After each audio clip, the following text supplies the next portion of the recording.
তো চলে এসেছি আজকে এই যে সুজির খিচুড়িটা বানাতে।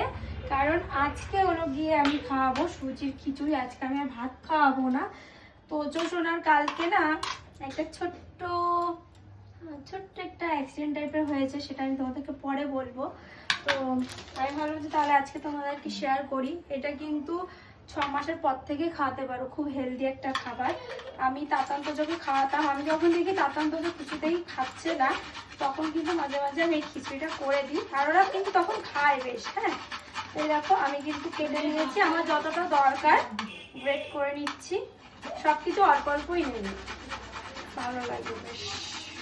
আরও সবজি অ্যাড করতে পারো, আমি 3টেই দিচ্ছি কারণ 3টে সবজি আমার ঘরে রয়েছে আপাতত, তার জন্য। প্রথমে দিচ্ছি কুমড়ো আর এই যে মিষ্টি আলু আর হলো কি গাজর, এই দিয়ে করবো। এটা করে নিই, তারপর আবার দেখাচ্ছি।